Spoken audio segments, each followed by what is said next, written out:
What is going on, everybody? It is Dylan with Astrodfs bringing you a brand new video. Today's video is the Sunday showdown between Arlington and San Antonio. And so far, it's looking like we've had a very interesting week. Houston goes down. Vegas and Orlando actually score some points.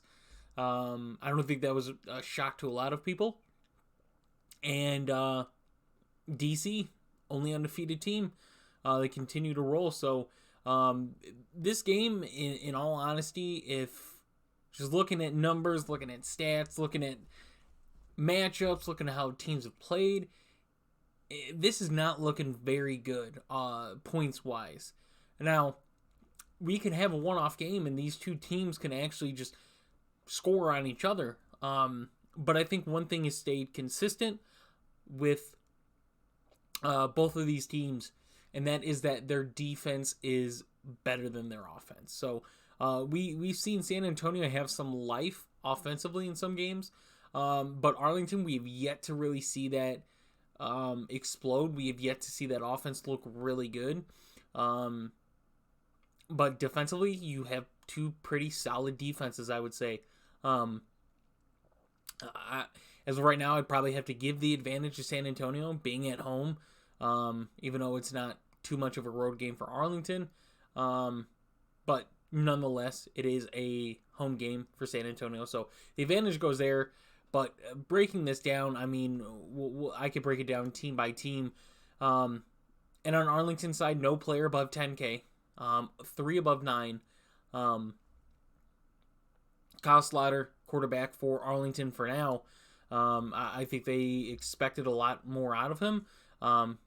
Look at his numbers. I mean, not everything is there. 4 turnovers against St. Louis. Very crazy crowd there. Against Orlando. And granted, you could say that he hadn't been on the team or the roster long enough to kind of understand the playbook and everything. But in 2 games so far against St. Louis and Orlando, and I would put them on the bottom half of defenses, Orlando being obviously the worst defense, but St. Louis being on the bottom half of defenses. And they have not been able to put up points. Now, I can't go Kyle Slaughter. It's almost impossible. I'd rather just go the running back Devon Smith, who gets the points for reception and stuff like that, rather than go Kyle Slaughter here in this matchup. Sal Cannella, though, remains solid. Him and Latimer are 2 tight ends battling for the top 2. Elias Mack in this matchup as well, emerging as one of those guys as well. But Sal Cannella in this matchup, I like it. I think this is going to be a game where you depend on someone like Sal Cannella to keep you in the game. Whether it's a high-scoring game, I don't believe so, or a low-scoring close game. Someone like Sal Cannella definitely going to be involved on the Arlington side.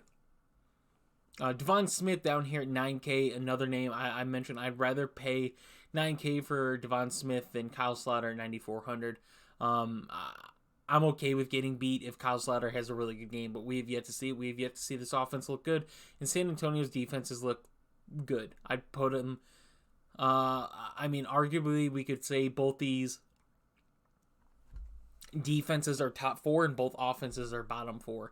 So, but still trying to find value on the Arlington side. Sal Cannella, Devon Smith, and then Tyler Vaughn's here, 7,200. Since Slaughter's been the quarterback, you can look at his numbers. 5 for 39 and 4 for 45. With a touchdown in those 2 games. So obviously you look at his pricing, and because it's a showdown, it kind of gets moved up a little bit. But 7,200 for him. If you don't want to get that high stack on Arlington, perfectly okay. Brandon Arcondo down here at 6,600 is another name to watch out for. His numbers have been pretty consistent, especially for fantasy points. Been pretty good, somewhere around 3 to 6.5. For 6,600 though, is he worth paying? Would you rather go for the defense that, I mean, in a matchup like this can really shine? Granted, still banged up defensively, but 5,800, I'd probably take him over Brandon. But another guy to look out for is Caleb Van Der Esch down here at 2,000, a value play that we are definitely targeting. You look at him the last 2 weeks, 2 for 22, 2 for 48, emerging as a guy to get some opportunities in this offense. And then going down, you look at some other names. You try to find something that makes sense. The only other name that I find down here is Nate Becker, who is questionable, but the backup tight end. And then other than that, you get 2 other guys, but that would be the only one. As far as the backup running back, Kenneth Farrow, I believe, is the... Oh, sorry about that. The only other running back that they have listed right now, I imagine they will have the third, and I would have to look it up of who it is right now. But Kenneth Farrow at 1,000 is the backup running back for Arlington, but still a bad matchup. So Caleb Van Der Esch, Nate Becker, if I believe he's healthy. 2 guys that you're going to look at value if you want to get off Devon Smith and get a running back. Kenneth Farrow down here at 1,000 is the play. Not really targeting Arlington's kicker. So let's go to the San Antonio side. San Antonio, still no player above 10K. Jack Cohen, look at his numbers. Not as much more impressive than Slaughter's, but you saw week 2 against Orlando. Both teams played Orlando. Jack Cohen in that offense was able to put points up, which is worrisome if you're looking at Arlington and look of what they've done. And I said both teams are kind of similar. I just give the advantage to San Antonio. The run game is better. Put Jack Cohen above Kyle Slaughter. But let's go on. Kalen Ballage down here, 9,600. It still amazes me when I look back and you look at this Seattle score, 15-6. So they were down by 9. That is 1 score still in the XFL, and they ran the ball. I think the lowest they have all season when they were down 9. We see when they were against Houston, they still ran the ball so much. So Kalen Ballage at 9,600 here is definitely somebody that I'm targeting in this. I like this matchup for him. I believe San Antonio is going to get back to their roots of what they kind of did the first couple weeks and run the ball. Use your big running backs in Ballage and Jaquez Patrick at 6,000. Both those running backs are playable. I'm okay with putting both in the lineup. And then we have Jalen Tolliver here at 8,400. Some injuries on the San Antonio receiver side last week lead to him getting some more opportunities. 6 for 34 gets you 9.4 points. 8,400. It is something that you're paying up for. Obviously, someone like Elise Mack down here at 4,400 is a guy that I want to get in my lineups if I can. You look at the numbers he's put up for the price that he is, 4,400. Another guy like Sal Cannella, not talent-wise, but the way that this team plays. Elise Mack, close game, trying to get something going. He's a guy, quick pass, 2-yard completion, 3-yard completion, stuff like that. Look for him in this matchup. And then we go down to both defenses. I mentioned Arlington's, but San Antonio's as well, 4,000 here. You look at some of the numbers they put up, only 1 game above 10 points. But you look at who they played, St. Louis, you could... I don't really know where to put St. Louis. I just mid-pack. I'd put them above average if I had to, but other than that, you play basically the top 2 offenses. I mean, DC is making a name for themselves right now too, but I put two of the top 3 offenses. They've played in the last 2 weeks, so now they get to play a bottom 2 offense. I have Arlington as the second worst offense, but San Antonio is right above them at 3. Fred Brown down here at 3,600 is another name that I'm looking at. You look at some of his numbers, hasn't been all that impressive, but has a touchdown, 8 for 73 on the season. You yeah, and again, I just look at some of the teams they face, and it's very hard for me to judge San Antonio versus Arlington. I mean, you look at some of the guys on Arlington against some of these teams. It's just the points like Houston, Orlando, even Vegas. Their defense played amazing. But back to San Antonio's players, we continue to go down. You look at someone like Travis Tobian. I believe is how you pronounce his name. 3 for 54. Injuries go on in San Antonio. He makes a name for himself. Had a good game last week. With how much San Antonio threw the ball. Obviously, someone had to have a good game. 2,400, I'm not really looking at that as much. TJ Vasher is supposed to be healthy. Johnson, if he's healthy, I imagine someone like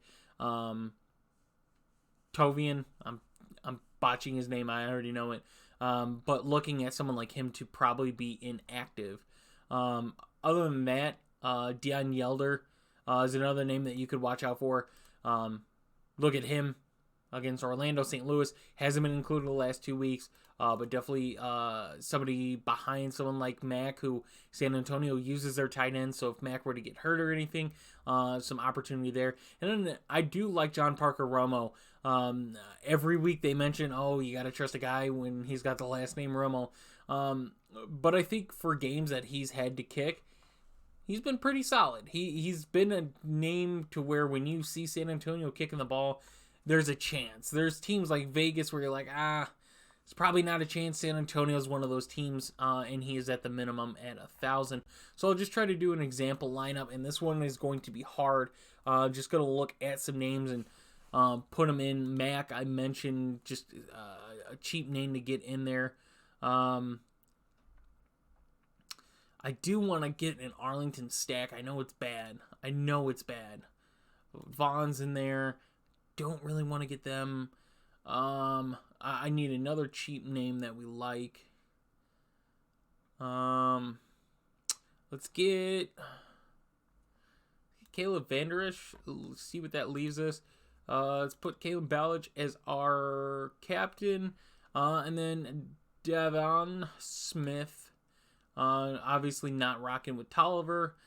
A 4 stack on Arlington. So if we had to make a change and get another San Antonio guy in there, something like Fred Brown. TJ Vasher down here at 1,000.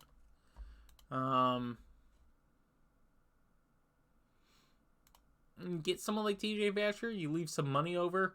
Obviously, we can upgrade and we can get someone like Fred Brown right here at 3,600. Plug him in just for the sake.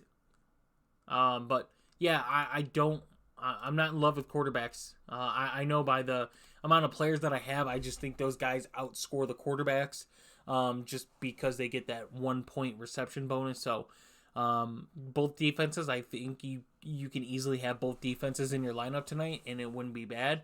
But I hope you guys did enjoy the video. I apologize for not having the video going out yesterday over the Saturday slate. DraftKings is kind of weird with the way they do slates, but nonetheless, try to have some videos going out for you guys next week over the week 6 slate and stuff like that. So tune into those, and I will see you in the next one.